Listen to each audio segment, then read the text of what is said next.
Boa noite, graça e paz. Estamos dando início a mais um culto de louvor, adoração ao nosso Deus e também de pregação da palavra de Deus.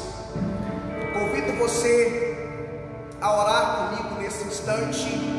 Vamos fazer uma oração de confissão de pecados e também uma oração de consagração.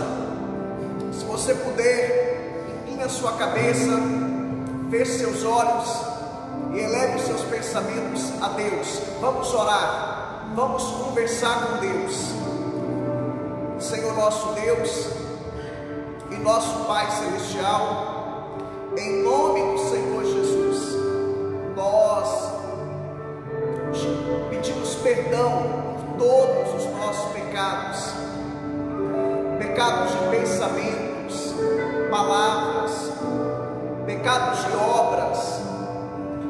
Nós clamamos, Senhor, pela Tua misericórdia, clamamos, Senhor, pelo Teu perdão. Te pedimos perdão, Senhor. Purifica-nos com o sangue precioso, poderoso do Senhor Jesus. Nós consagramos as nossas vidas a Ti, Pai.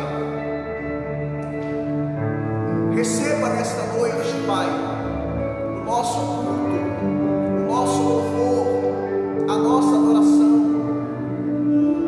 Tu és o nosso Deus, Pai. Tu és o único Deus que é digno de receber toda a honra, toda a glória, todo o louvor e toda a adoração. Pai querido, fale conosco nesta noite por intermédio da Sua palavra. Pai querido, venha abençoar o Teu povo nesta noite.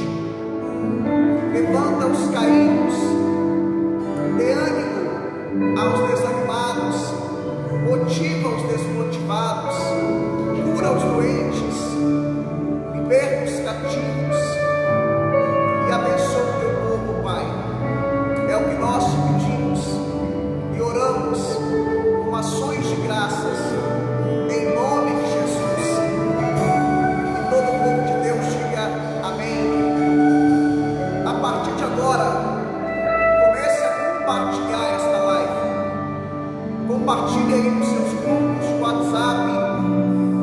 Compartilhe também nos seus grupos de Facebook, para que o máximo possível de pessoas possam serem alcançados nessa noite. Então comece a compartilhar a partir de agora. Deus te abençoe nessa noite.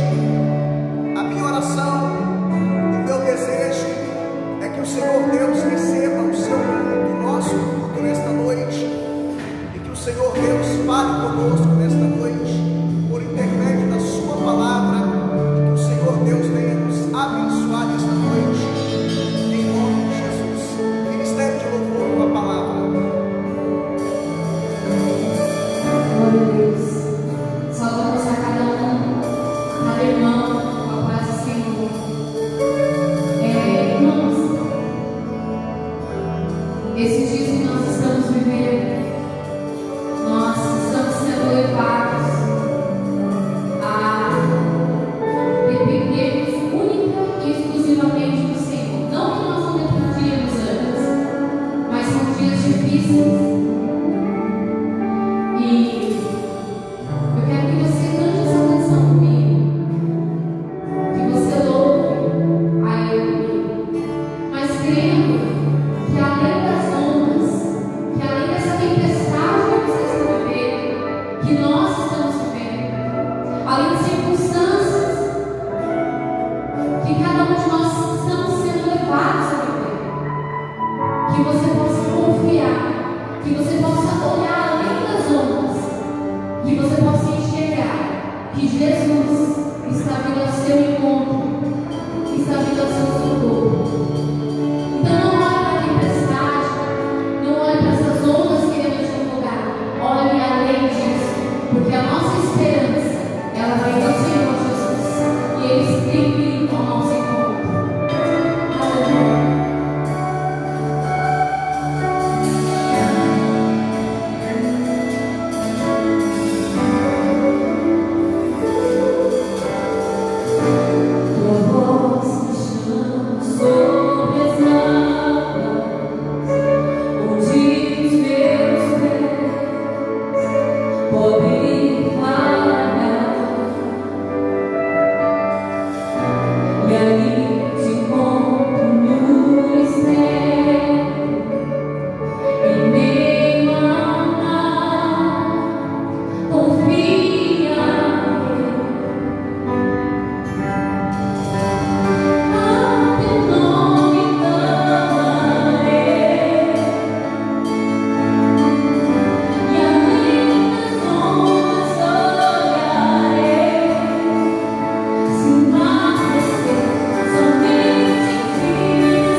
nós também seremos, porque nós cremos naquele que é todo-poderoso. Aleluia. Porque não é pela nossa força, mas é pelo Senhor que está ao nosso lado. Aleluia.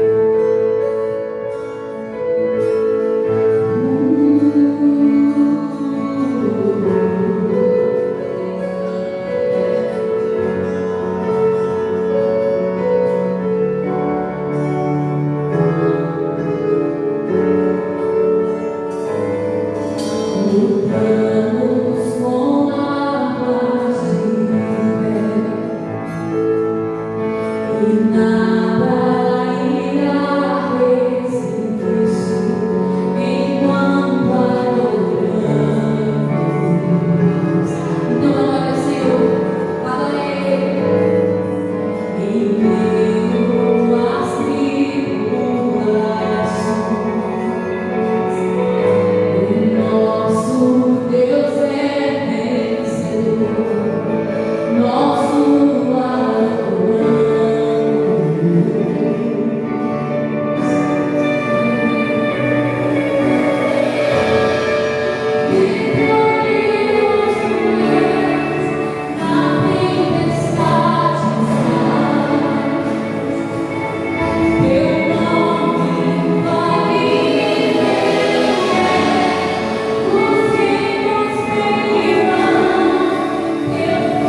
vez mais, eu vos saúdo nesta noite, uma graça e a paz de nosso Senhor e Salvador Jesus Cristo. Convido você a abrir a sua Bíblia no Evangelho segundo escreveu Mateus, capítulo 7. Evangelho segundo escreveu Mateus, capítulo 7, versículos 21, 22 e 23. Mateus capítulo 7, a partir do versículo 21 até o versículo 23. Nós estamos numa série de exposições aqui no Sermão da Montanha, Mateus capítulo 5, Mateus capítulo 6 e Mateus capítulo 7. E nós já estamos na reta final da nossa série de exposições, da nossa série de pregações aqui no Sermão da Montanha. Eu quero pensar com você nessa noite, eu quero refletir com você nessa noite a respeito do seguinte tema: os falsos discípulos. Os falsos discípulos. É importante salientar que esta pregação, ela é uma continuação, ela é uma sequência do que falamos no domingo passado. A partir do versículo 15, Jesus está falando sobre os falsos profetas. Bom, tendo dito isto, vamos ler a palavra do Senhor então. Nem todo o que me diz Senhor, Senhor, entrará no reino dos céus, mas aquele que faz a vontade de meu Pai que está nos céus. Muitos naquele dia hão de dizer-me: Senhor, Senhor, porventura não temos nós profetizado em teu nome? Em teu nome não expulsamos demônios? E em teu nome não fizemos muitos milagres? Então lhes direi explicitamente: nunca vos conheci. Apartai-vos de mim, os que praticais a iniquidade. Bom, quando nós pensamos no Sermão da Montanha, Mateus capítulo 5, do versículo 1 até o versículo 16, nós encontramos nesta passagem bíblica Jesus falando sobre o caráter dos cidadãos do reino dos céus, ou sobre o perfil dos súditos do reino dos céus. Mateus capítulo 5, a partir do versículo 17, até Mateus capítulo 7, versículo 6, nós aprendemos, Jesus está falando nessa passagem sobre a doutrina do reino de Deus. A doutrina do reino de Deus. Já em Mateus capítulo 7, a partir do versículo 7, até Mateus capítulo 7, até o versículo 29, Jesus está falando sobre o caminho para o reino de Deus. E no texto de hoje, Jesus está falando sobre os falsos discípulos, falsos profetas, falsos mestres, falsos cristãos, melhor dizendo. E eu queria chamar a sua atenção para os versículos 21 e 22, quando Jesus disse: nem todo que me diz Senhor, Senhor, entrará no reino dos céus, mas aquele que faz a vontade de meu Pai.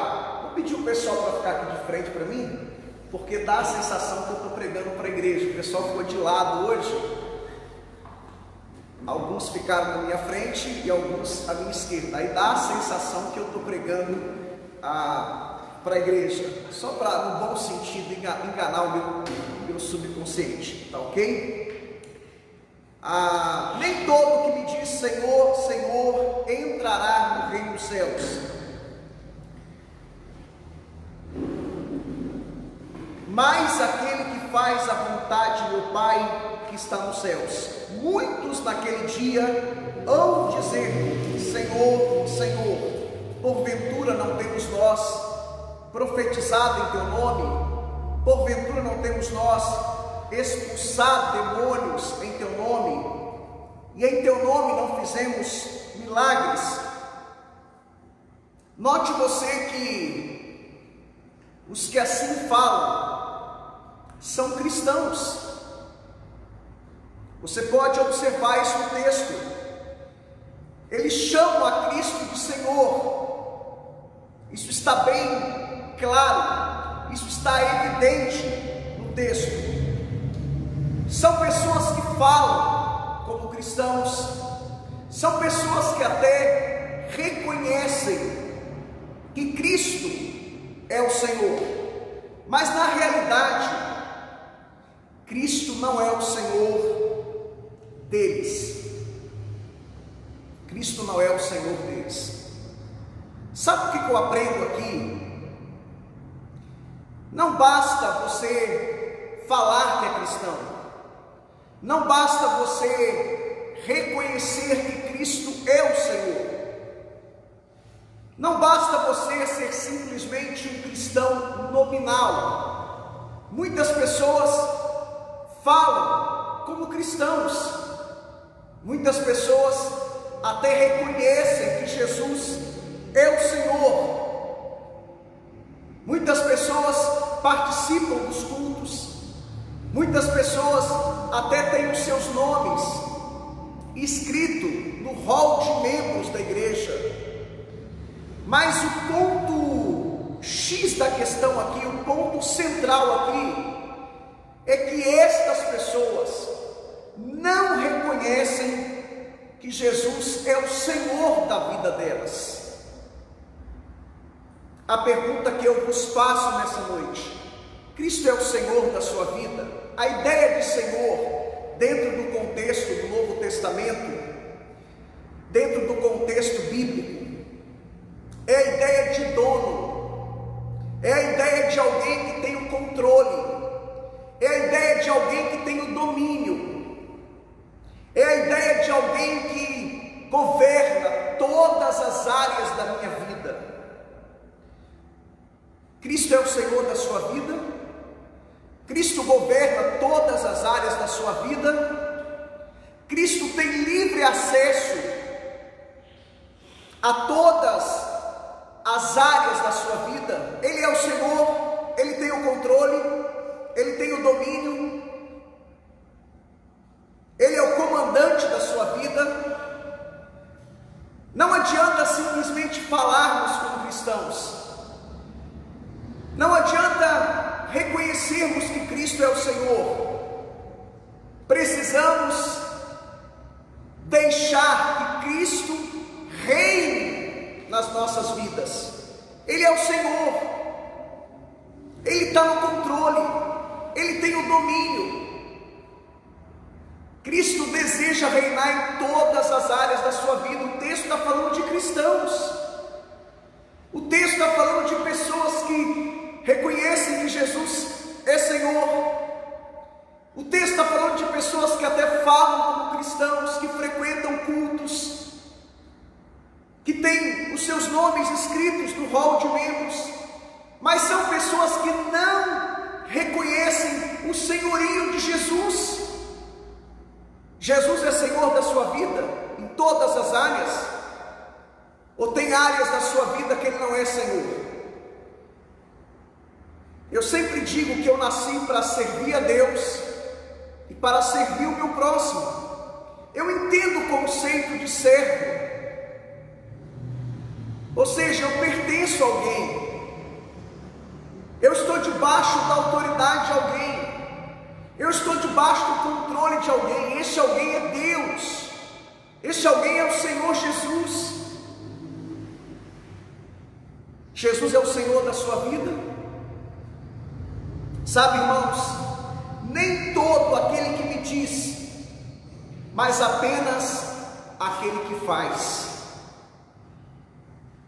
Teoria e prática, é isso que esse texto diz. Não adianta você falar, você precisa agir como cristão. Uma coisa é você falar que é cristão, outra coisa é você agir como cristão. Uma coisa é a teoria, outra coisa é a prática. Eu sempre gosto de dizer do exemplo do livro Monge e o Executivo: você não é o que você pensa, você não é o que você fala, você é o que você faz. E é isso que esse texto diz. Nem todo aquele que me diz, mas aquele que faz a vontade de Deus.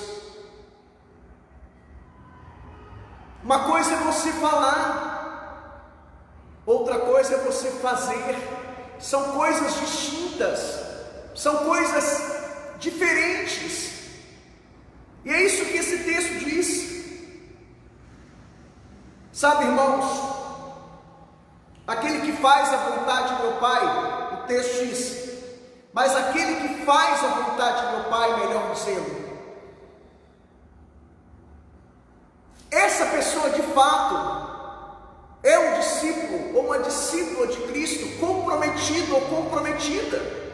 É aquele que faz a vontade de Deus. Não é simplesmente aquele que fala que faz a vontade, mas aquele que faz a vontade de Deus.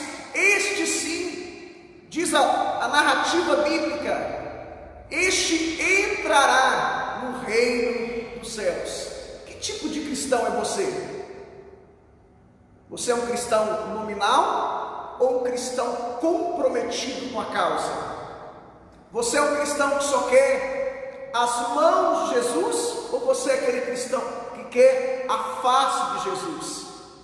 Infelizmente, vivemos uma triste realidade. A maioria dos cristãos servem a Deus pelo que Deus tem ou pode oferecer. Não servem a Deus porque entenderam o plano da salvação, porque entenderam o amor de Deus. Muitas pessoas vão aos cultos não com a finalidade de adorar a Deus, de oferecer um culto a Deus, mas a maioria das pessoas vão aos cultos com a finalidade de receber. Não que seja errado pedir, mas não é a motivação correta. A motivação correta é eu participar de um culto com a finalidade, o objetivo de expressar a Deus gratidão por tudo aquilo que Ele fez, faz e ainda fará na minha vida. Você tem muito mais motivo para agradecer do que para pedir. Infelizmente, muitas pessoas servem a Deus simplesmente só pelo que Deus tem, não pelo que Deus é. Só querem as mãos de Deus, não querem a face de Deus, não querem uma vida de compromisso, querem uma coisa light, querem uma coisa mais, querem um relacionamento com Cristo, mas um relacionamento sem compromisso. Eu sou de uma época, quando eu era adolescente, jovem, a gente usava termos ficar, paquerar e namorar. Tem muita gente que, eu não sei os termos que se usa hoje, eu estou desatualizado, estou fora do mercado há mais de 20 anos, estou casado há 23 anos para a glória de Deus. Os termos mudaram, Luiz Felipe, Renan, ou não? Agora é pegar? Tem muita gente que está assim, quer ficar com Jesus, quer paquerar com Jesus, ficar a ideia de ficar hoje e não ter compromisso, não ter vínculo, não ter ligação, ficar de forma eventual. Paquerar é aquela coisa, Estamos juntos, mas não estamos juntos. Isso dentro do meu contexto de mais de 20 anos atrás. Namorar é uma coisa séria, compromisso. Me lembro quando fui conversar com meu sogro há 23 anos atrás, e ele falou: quais são as suas intenções com a minha filha? Eu falei: eu quero me casar. E para a glória de Deus, namorei 1 ano, 1 mês e 25 dias. E me casei desde o primeiro dia, desde o dia 6 de abril de 1996, eu deixei bem claro que eu queria me casar com a minha esposa, que eu não queria ficar, que eu não queria paquerar. Tem muita gente hoje que quer ficar com Jesus, porque ele é um cara legal, bonito, estou contextualizando, porque ele tem benefícios, tem bênçãos. E alguns querem paquerar com Jesus.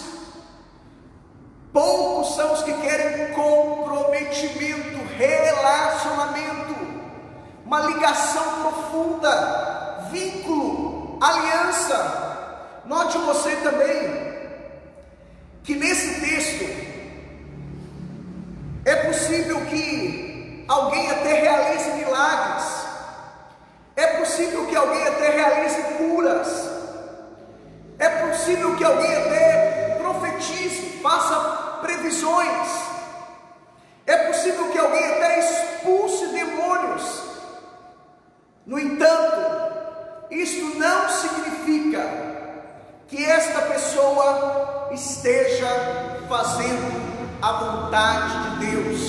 O texto diz: Senhor, porventura em teu nome não profetizamos, não expulsamos demônios, não realizamos milagres? Deixe-me dizer uma coisa muito importante para você: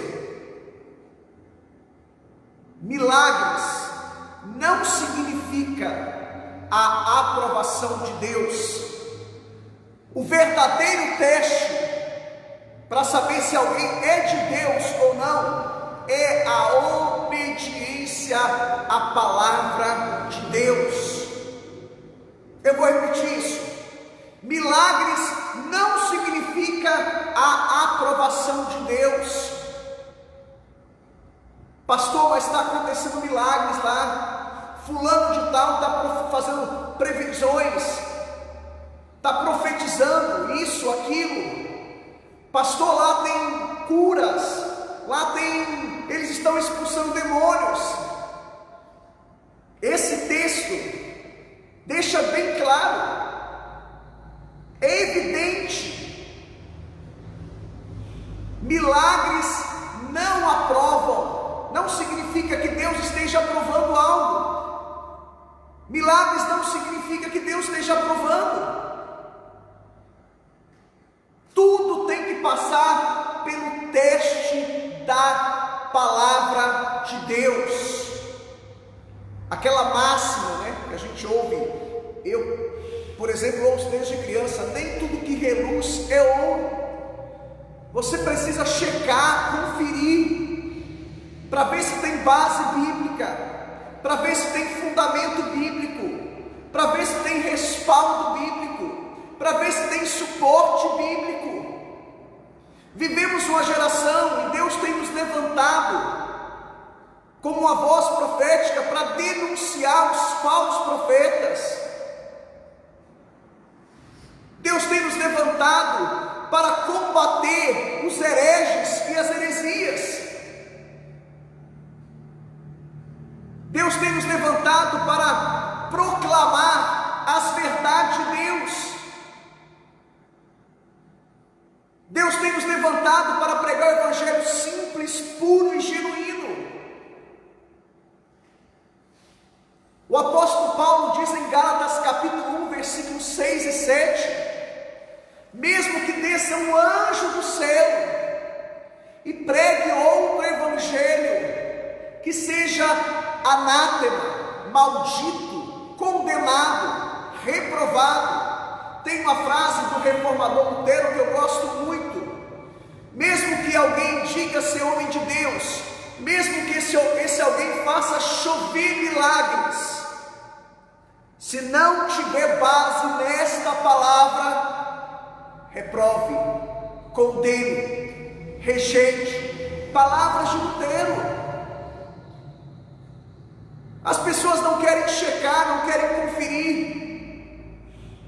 Me lembro uma vez que eu estava pastoreando em Boston e um grupo de irmãos me falou: pastor, vamos na igreja do pastor fulano de tal hoje. Não vou citar o nome por uma questão de ética, porque vai vir um pastor que ele ora e Deus dá dente de ouro para as pessoas.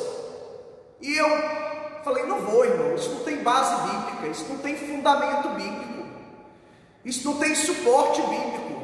Mas um grupo de membros da minha igreja, de líderes, insistiu tanto comigo: pastor, vamos lá, como por curiosidade. Falei: não custa nada. E eu fui. Fomos num grupo, um comboio de irmãos, um grupo de irmãos, e chegamos lá, um falso profeta, a igreja hiperlotada. Quem mora em Boston sabe de que igreja que eu estou falando. A igreja estava hiperlotada, e aquele falso profeta pregando. Daqui a pouco ele falou: eu vou orar e Deus vai começar a dar dente de ouro, melhor dizendo. Ele fez uma lavagem cerebral na cabeça das pessoas, usou de psicologia, e daqui a pouco supostas pessoas recebendo dente de ouro. Não tem base bíblica. Quantas ondas, eu que estou caminhando com Cristo desde criança, quantas ondas que vêm e vão, quantos ventos de doutrina, e quantas pessoas, muitas vezes pessoas sérias, pessoas idôneas, acabam embarcando nesses falsos ensinos, falsas doutrinas. Me lembro que em 1998, eu e um grupo de pastores saímos de Minas, viemos aqui para São Paulo, para participar da escola de ministérios do Morrison Ceru. Ficamos uma semana no Ibirapuera. Tantas heresias que você não tem noção, você não tem ideia, que saíram ali do Ibirapuera. Tantas heresias. A tônica da reunião era falar de dinheiro, finanças. Das reuniões, melhor dizendo, começava às 8 da manhã e até 10 da noite, de segunda a sábado. Caí no espírito. Eu me lembro que um apóstolo desse de São Paulo, famoso, ele veio e colocou a mão na minha cabeça e tentou me derrubar. Não tem base bíblica. Eu nunca li na Bíblia essa questão de cair no espírito. Isso não tem fundamento, isso não tem base, não tem suporte, não tem respaldo. Queridos, como dizia Lutero, mesmo que alguém faça chover milagres, se não tiver base nessa palavra, rejeite, não aceite. Temos que checar, conferir. Paulo diz: examinai tudo. Eu já falei aqui em pregações anteriores, a ideia de examinar é a ideia de conferir, checar, é um exame minucioso, detalhado, criterioso, ou seja, tem que passar pelo crivo dessa palavra. Se não tiver base nessa palavra, não aceite.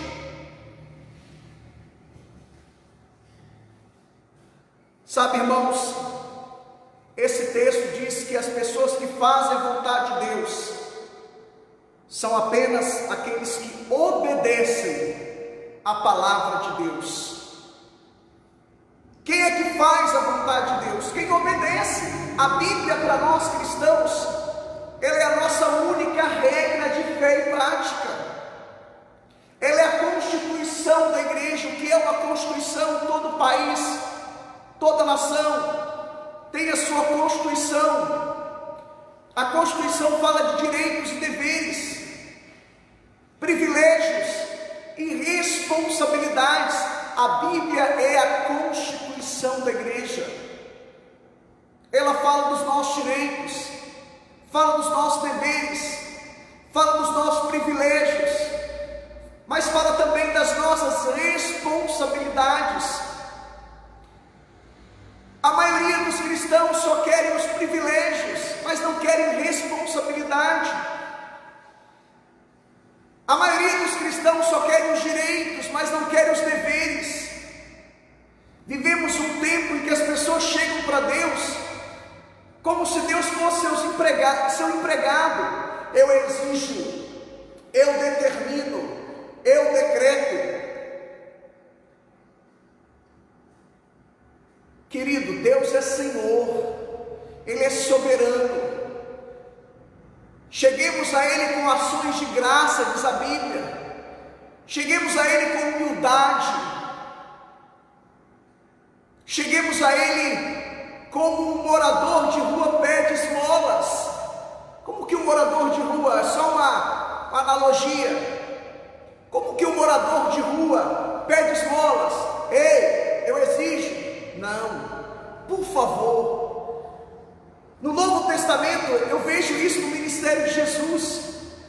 Todas as pessoas que receberam milagres, curas, bênçãos, elas diziam: tem misericórdia de mim. Ou seja, eu mereço estar nessa situação, eu mereço estar sofrendo, eu mereço ser o que sou, melhor dizendo, eu mereço ter o que tenho, mas tenha misericórdia. Tenha misericórdia. Se graça é favor não merecido, misericórdia é o contrário. Misericórdia é o que eu mereço e Deus não me dá. Ou seja, eu mereço estar nessa condição, mas por favor, tenha misericórdia. Olhe para a minha miséria e se compadeça de mim. É assim que devemos chegar diante de Deus. Cheguemos a Ele como filho. Um filho não chega para o pai: ó pai, me dá isso aí, me dá aquilo. Não, o filho chega: por favor, pai. O filho chega com humildade. Precisamos fazer a vontade de Deus, e a vontade de Deus está expressa, está revelada aqui nas páginas das Sagradas Escrituras. Sabe, irmãos, uma outra coisa que eu aprendo aqui com esse texto: Jesus, ele está mais preocupado com o nosso caráter do que com o nosso discurso. Tem gente que fala bonito, que tem uma linda oratória, retórica, que argumenta bem. Tem gente muito mais capacitada do que eu e você. E isso nos empolga. E tem uma frase que eu gosto muito: a palavra convence, mas o exemplo arrasta. Jesus não está preocupado com o nosso discurso. Para Ele tanto faz se o nosso discurso, a nossa oratória, se a nossa homilia, o nosso sermão, a nossa prédica, não importa. Não importa se eu prego um sermão temático, textual, expositivo para Ele, para o Senhor. Ele não está preocupado com o nosso discurso. Ele está mais preocupado com o nosso caráter. Vida cristã é isso. É isso que Mateus capítulo 5, do versículo 1 até o 16 fala, do perfil, do caráter dos súditos do reino de Deus. Tanto é que Jesus escolheu as pessoas menos capacitadas. Olha o perfil dos discípulos de Cristo. E Jesus trabalhou neles e através deles. Ele não está preocupado com o seu discurso. Ele não está preocupado se você canta bem ou mal, se você prega bem ou mal. Ele está preocupado com o seu caráter. Sabe, irmãos, nós vivemos uma época em que, para boa parte dos cristãos, as pessoas julgam os cristãos, muitas vezes os pastores, pelos dons e pelo carisma. Como que você sabe que alguém é de Deus? Nossa, porque ele prega bem, porque ele canta bem, por causa dos dons, por causa do carisma, ele é carismático. Não é isso que eu vejo nesse texto. Esse texto me mostra que caráter é muito mais importante do que dons e carisma. Mas nós não. Nós julgamos pela aparência. Nós temos a síndrome de Samuel, do profeta Samuel. Samuel era um grande homem de Deus, foi profeta, sacerdote, juiz. Mas quando Deus o enviou à casa de Jessé para ungir o futuro rei de Israel, quando ele chegou lá, ele julgou pela aparência, e o Senhor o corrigiu, falou: Samuel, Samuel, o homem vê o exterior, mas eu vejo o interior. O homem vê a aparência, mas eu vejo o coração. Sabe, irmãos, muitas vezes estamos desprezando Davi de Deus, e estamos valorizando Aminadab, Eliabe, Samar. Por quê? Porque tem porte de profeta, tem postura de pregador, porque são bonitos, e a gente usa outros argumentos para dizer que aquele é de Deus e que aquele não é de Deus. Samuel, um grande homem de Deus, cometeu esse equívoco, este erro. Chegou na casa de Jessé, melhor dizendo, quando ele viu Eliabe, quando ele viu Samar, quando ele viu Aminadab, ele julgou pela aparência. Deus disse para ele: não, meu ungido não está aqui, está no pasto, pastoreando as ovelhas. E o profeta diz: enquanto ele não chegar aqui a sentar à mesa, nós não comeremos e não beberemos. E quando Davi chega, o Senhor fala com ele: eis o ungido, esse é o que eu escolhi. Ele então derrama o azeite, entorna o chifre de azeite sobre Davi. Não julgue as pessoas por dons, por carisma. Não julgue as pessoas pela aparência, pelo exterior. É isso que o texto está dizendo.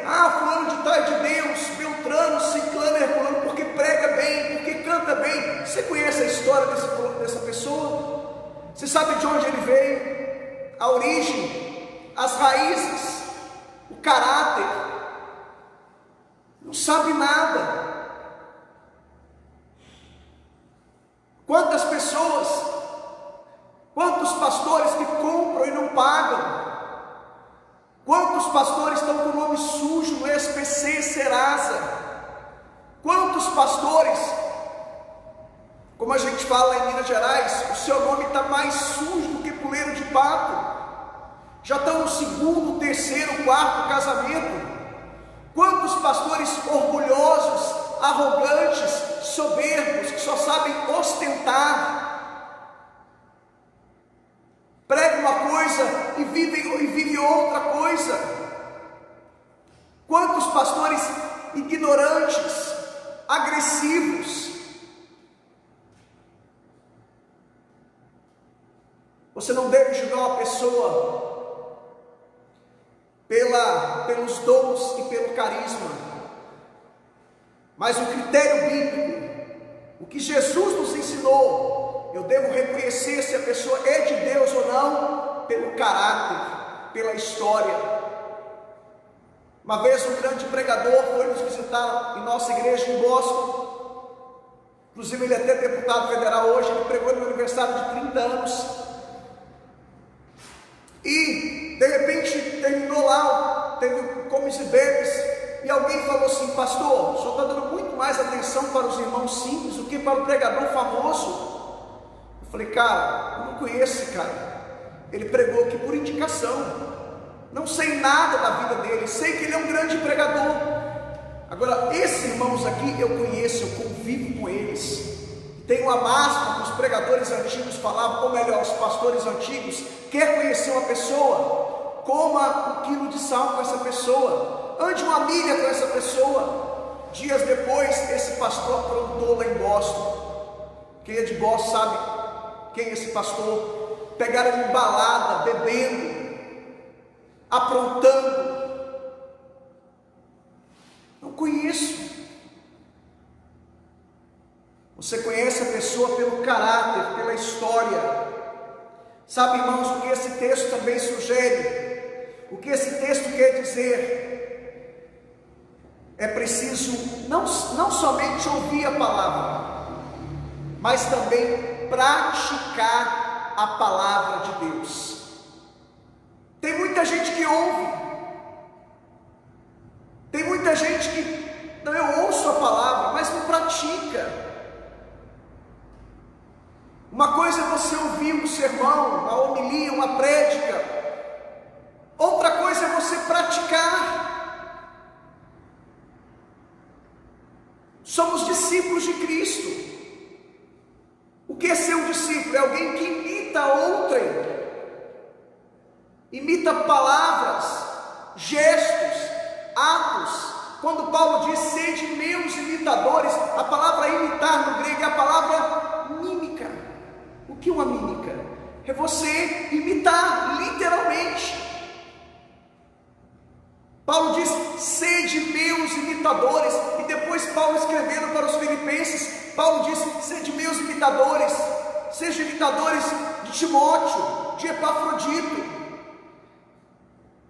E a ideia de imitar ali é caráter, é conduta, ética, moral. Pastor, mas o meu pastor, o meu líder, ele não tem caráter, ele não tem ética, ele não tem moral, ele não tem conduta, ele não tem vida cristã, está reprovado. Você precisa imitar homens de Deus, caráter, ética, conduta, a moral melhor dizendo. E é isso que o Sermão da Montanha também fala. O Sermão da Montanha é um conjunto, é o conceito de ética e de moral. Moral tem a ver com aquilo que fazemos, ética com princípios, valores.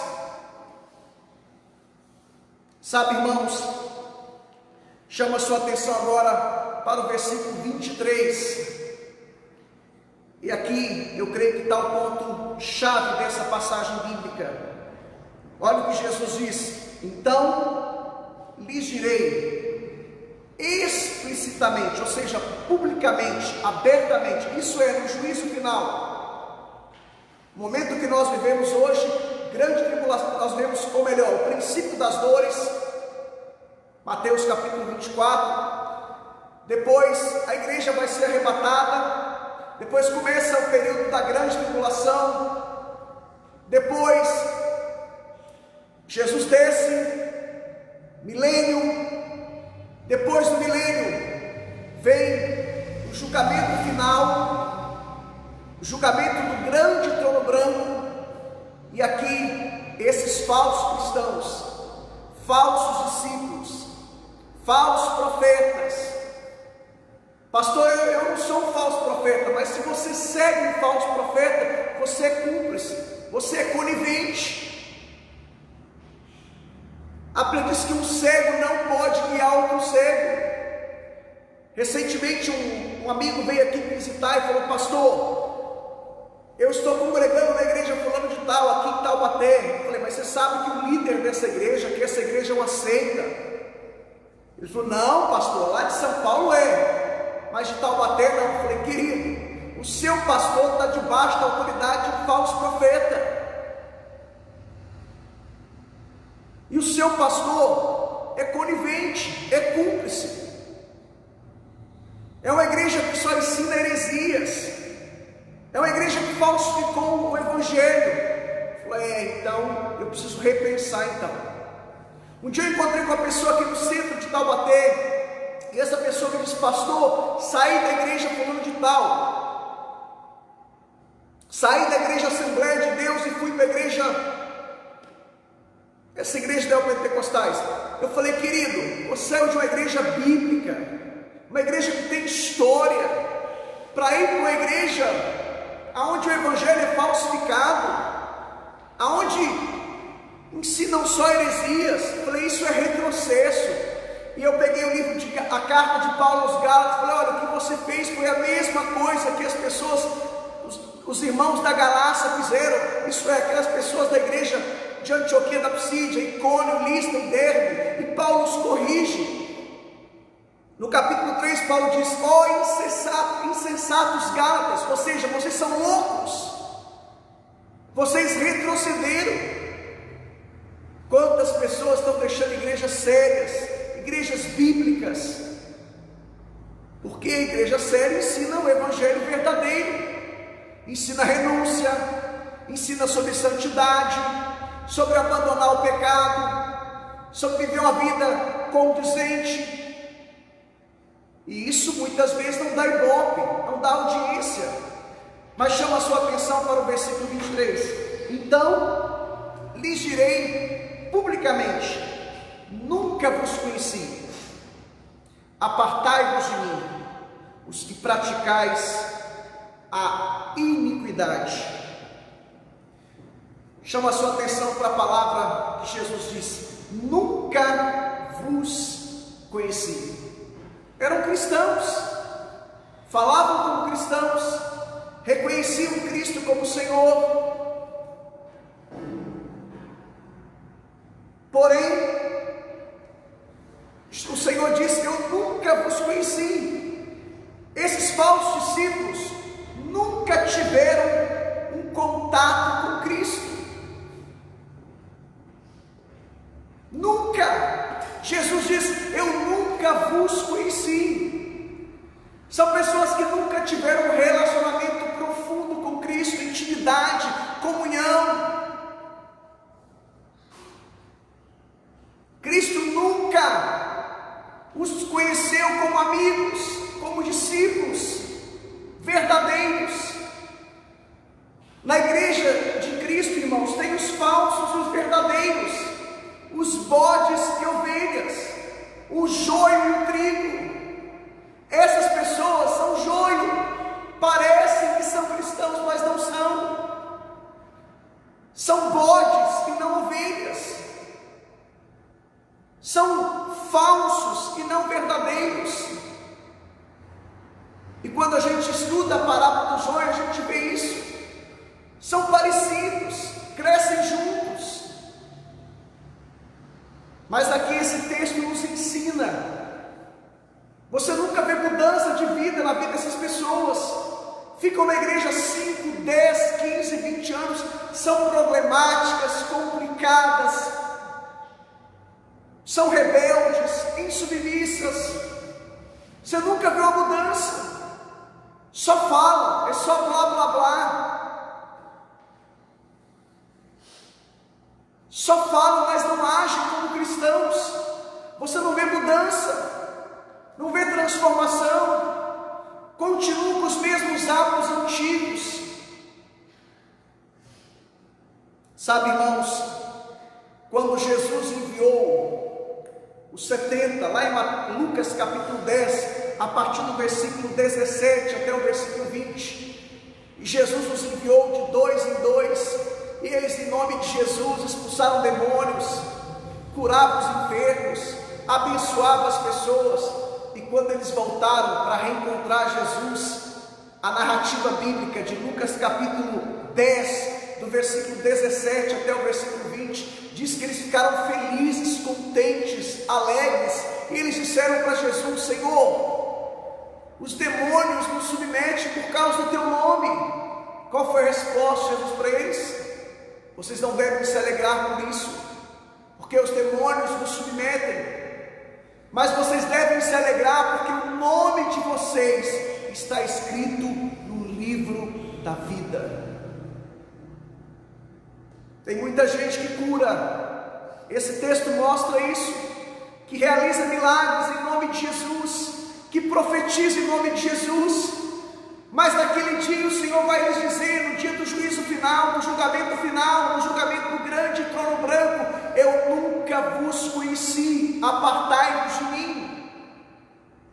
Judas andou com Jesus, possivelmente realizou milagres, possivelmente curou enfermos, possivelmente profetizou, mas era filho da perdição. Demas andou com Paulo, era cooperador de Paulo, mas abandonou.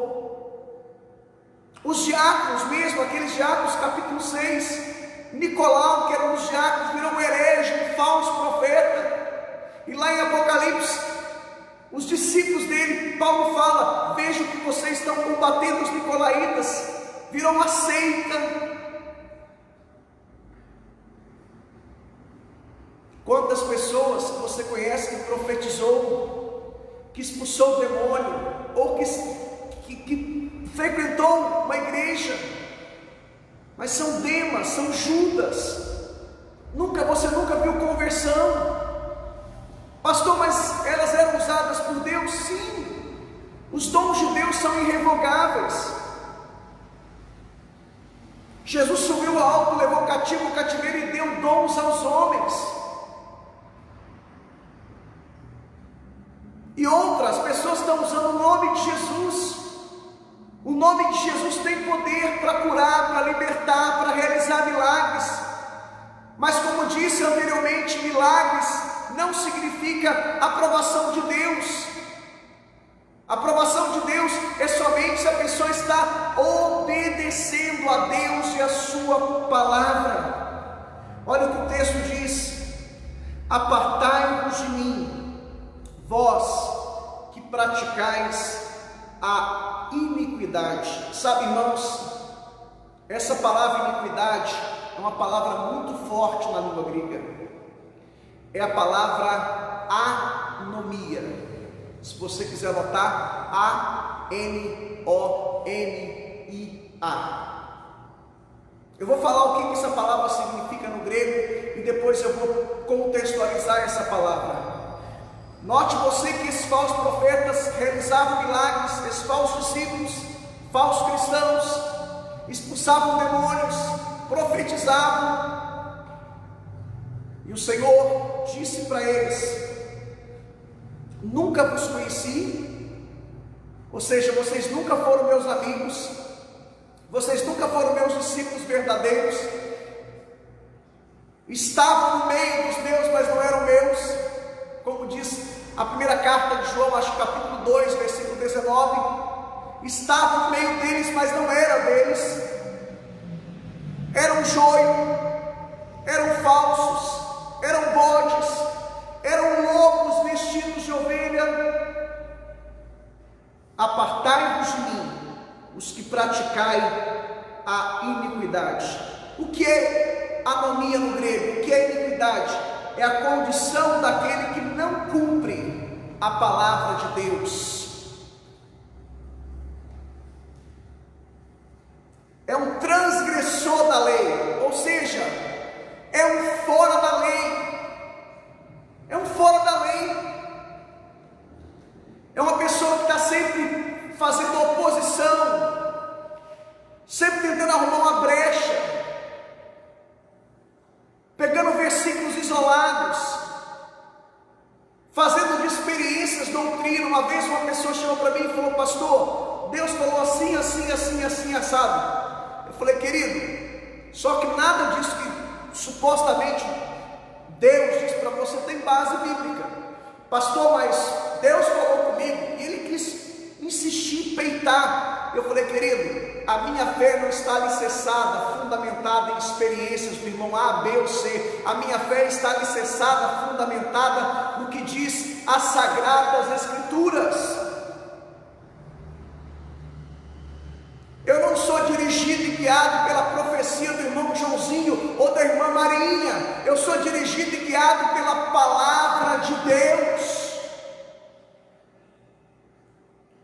Sabe, irmãos, anomia significa ser um fora da lei, significa alguém que despreza a palavra de Deus, alguém que viola os princípios sagrados, alguém que distorce, que deturpa.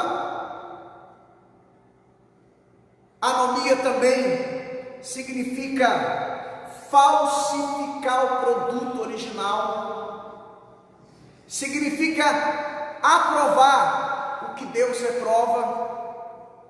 Quantas pessoas estão aprovando o que Deus reprova, aprovando coisas que Deus Por quê? Porque vivemos a época do evangelho da conveniência. Para não perder o irmão, eu tenho que abrir concessão.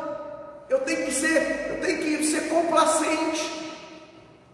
O que falar de um pastor que foi pregar numa igreja e quando ele chegou lá, o pastor local falou para ele assim: olha, não pregue sobre isso, não pregue sobre aquilo, e deu uma lista de coisas para ele não pregar. Ele falou: vou pregar sobre o quê? Aí de repente alguém gritou: pregue sobre judeu, porque aqui na igreja não tem nenhum judeu. Isso já aconteceu comigo. Eu chegar para pregar em uma igreja, o pastor: cuidado, tá? Pega leve, não fala sobre isso, não fala sobre aquilo. Não me lembro de detalhes agora. É o evangelho da conveniência. E aí a gente começa a abrir concessão, a gente começa a ser complacente. Por quê? Porque não podemos perder o fulano de tal, o beltrano, o ciclano. Me lembro uma vez, eu estava aqui no quartinho da igreja, que na época funcionava como se fosse um escritório. De repente um diácono chegou até mim, isso há uns 10, 11, 12 anos atrás, ou mais ou menos um pouquinho, acho que foi em 2008, 2009, 2010, um diácono chegou: pastor, eu estou com um dízimo muito alto para te entregar aqui hoje, eu quero entregar na sua mão. Eu falei: não, querido, eu não recebo dízimo, entregue para os tesoureiros. Não, eu faço questão, pastor, é um dízimo muito alto, é 4 mil reais, e 4 mil reais há 10, 11, 12 anos atrás era muito dinheiro, até hoje é, né? Até hoje é, mas naquela época era muito mais. Eu falei: irmão, deixa eu dizer uma coisa para você, eu não recebo dízimo. Quem recebe o dízimo aqui na igreja é os tesoureiros da igreja. Eu falei: deixa eu dizer outra coisa para você. Para Deus não está preocupado com o valor do seu dízimo, se você dá um alto valor ou um valor baixo. Para Deus não importa se você dá $1 milhão de dízimo ou R$1. Para Deus o que importa é a sua fidelidade. A sua fidelidade que importa para Deus. Uma outra vez o irmão chegou para mim e falou assim: pastor, eu estou saindo da igreja, mas para não deixar a igreja na mão, eu dou um dízimo alto, R$500 de dízimo. R$500 naquela época também, há muitos anos atrás, era muito dinheiro. Eu vou dar então esse mês e mês que vem, e vou dar mais 2 ou 3 meses. Eu falei: querido, não precisa. Como? Não precisa, porque Deus é o dono da obra. É Deus que sustenta a igreja. Se você vai congregar em outra igreja, contribua na sua igreja. Não é justo, e um termo que eu usava muito, devido a ter voltado dos Estados Unidos, não é justo você comer no McDonald's e pagar no Burger King. Isso é incoerente. Você come, vamos contextualizar aqui, você come no Português e quer pagar onde? No Jacaré? É incoerente. Não é ser justo. Eu vou na Julie, faço a unha com ela e quero pagar para outra. É incoerente. Falei: não é justo você comer no Burger King e querer pagar no McDonald's. Entregue o seu dízimo na igreja que você vai congregar. Irmãos, Deus está preocupado com o nosso caráter, com a nossa fidelidade. Vivemos um tempo de evangelho da conveniência. Sabe, irmãos, se eu começasse a abrir concessões, pregar o evangelho da conveniência, essa igreja estava hiperlotada, falar o que as pessoas querem ouvir, como teologia do coach, teologia da prosperidade. Mas o nosso compromisso é com a palavra. Se não tiver base, se não tiver fundamentação nessa palavra, nós não aceitamos. Somos crentes bereanos.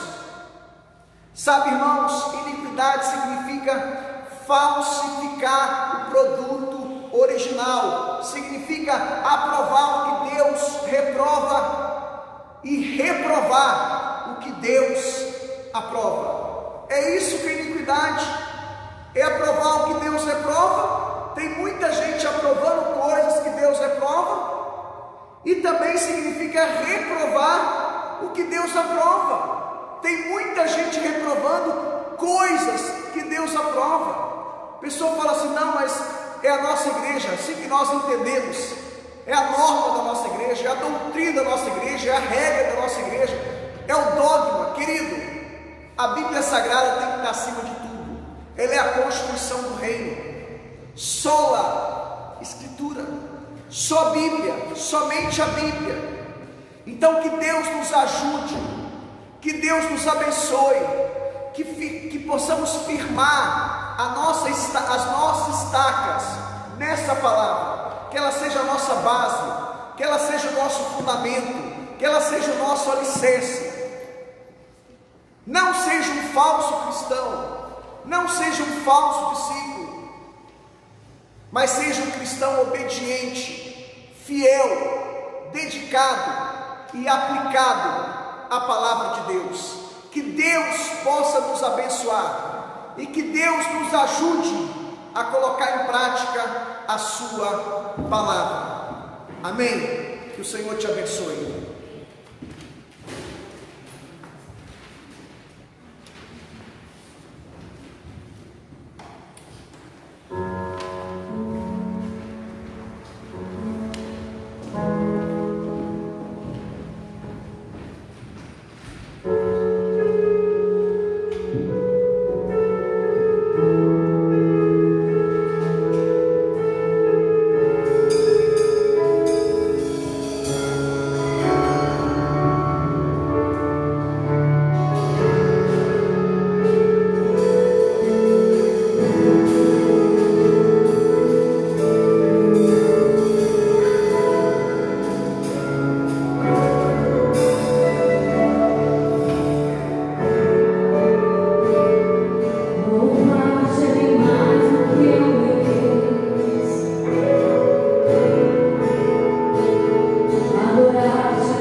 vez uma pessoa me falou assim: pastor, o que pode, o que não pode na sua igreja?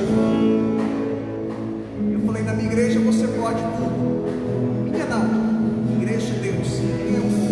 É uma força, claro, um vício de linguagem que nós temos. Eu disse: na nossa igreja, na igreja de Deus, na igreja que eu pastoreio, você pode tudo. Ele disse: tudo? Eu falei: tudo, exceto pecar. E o que é pecar? Pecar é transgredir a palavra de Deus, a lei de Deus. Pecado é desobedecer os mandamentos de Deus. Portanto, na igreja que eu pastoreio, você pode tudo, exceto pecar. E pecar é transgredir a lei de Deus, é desobedecer os mandamentos de Deus. Nossa igreja, nós não temos dogmas, normas, regrinhas. Não é o que eu entendo, o que eu acho. O que a Bíblia aprova, nós aprovamos. O que a Bíblia reprova, nós reprovamos. Tem uma palavra no grego que é a palavra adiáfora, que significa neutro. Aonde a Bíblia se cala, nós nos calamos. Aonde a Bíblia não se pronuncia, nós também não nos pronunciamos. A Bíblia aprova, nós aprovamos. A Bíblia reprova, nós reprovamos. A Bíblia é neutra, que é a palavra adiáfora, no grego. A Bíblia não se pronuncia sobre esse assunto. A Bíblia não fala sobre esse assunto. Ela se silencia, se cala. Nós também nos silenciamos, nos calamos. Pecado não é o que você acha.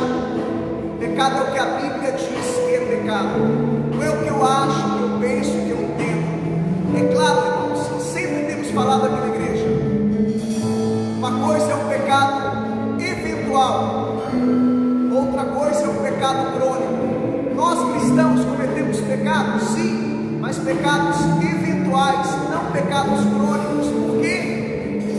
Porque segundo o apóstolo Paulo, em Romanos capítulo 6, capítulo 5 e 6, nós somos libertos do domínio e do poder do pecado, não da presença do pecado. Então cometemos pecados, sim, mas pecados agudos, não pecados crônicos. Uma coisa é você ter pecado, outra coisa é você estar pecando. Uma coisa é um pecado eventual, outra coisa é um pecado permanente. Nós cristãos cometemos pecados, sim, mas pecados eventuais, não pecados permanentes. Pecado na vida do cristão, eu sempre digo que tem que ser um acidente, não pode ser algo arquitetado, planejado, premeditado. Que a Bíblia condena, nós condenamos. Que a Bíblia não condena, nós não condenamos. Que a Bíblia aprova, nós aprovamos. Que a Bíblia reprova, nós reprovamos. Aonde a Bíblia se cala, aonde a Bíblia não se pronuncia, nós também nos calamos, nós também não nos pronunciamos. Aí a lei do Espírito, todos nós cristãos temos o Espírito Santo. Oremos ao Senhor. Eu quero orar por você nessa noite. Você que deseja ser um cristão bereano, você que deseja julgar não pela aparência, não pela fachada,